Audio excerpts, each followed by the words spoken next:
देवेंद्र फडणवीसांच्या राजीनाम्याच्या निर्णयावर अमित शहांशी चर्चा। सध्याचं काम सुरू ठेवा, शपथविधीनंतर सविस्तर बैठक घेऊ, शहांचा सल्ला, सूत्रांची माहिती।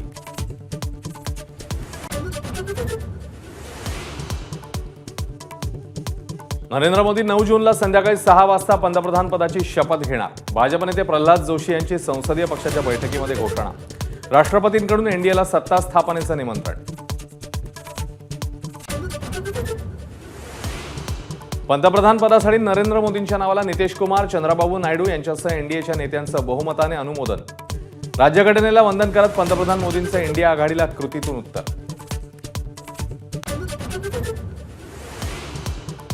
एनडीए हा भारताचा आत्मा। पुढील 10 वर्ष देशामध्ये एनडीए सरकार। पंतप्रधान मोदींचा विश्वास। तर ईव्हीएम वरून विरोधकांनाही चिमटे, काँग्रेसला टोले।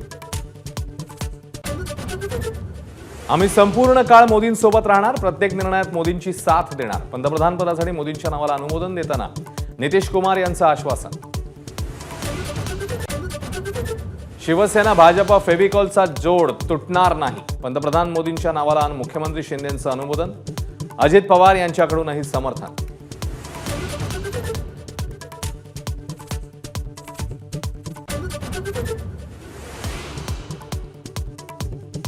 लोकसभा निकालानंतर शिंदेना मोठा धक्का बसण्याची शक्यता। शिंदेच्या शिवसेनेतले 5 ते 6 आमदार ठाकरेंच्या संपर्कात। ठाकरे गटातल्या वरिष्ठ नेत्याची माहिती।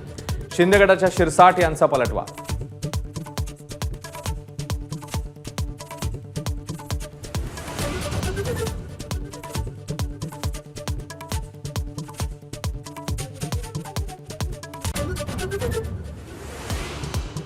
रामटेकच्या पराभवाचे व्हिलन चंद्रशेखर बावनकुळे। शिवसेना शिंदे गटाचे माजी खासदार कृपाल तुमानेंचा गंभीर आरोप। बावनकुळेंनी प्रदेशाध्यक्षपदाचा राजीनामा देण्याची ही मागणी। कोकण पदवीधर निवडणुकीतनं मनसेची माघार। फडणवीसांच्या विनंतीनंतर राज ठाकरेंचा निर्णय। मात्र अशा गोष्टी वारंवार होणार नाहीत, मनसेचा इशारा। जळगाव जिल्ह्याच्या 3 विद्यार्थ्यांचा रशियामध्ये नदीत बुडून मृत्यू। जिल्हा प्रशासनाचा दूतावासाशी संपर्क। पालकांना सहकार्य करण्याचं आवाहन।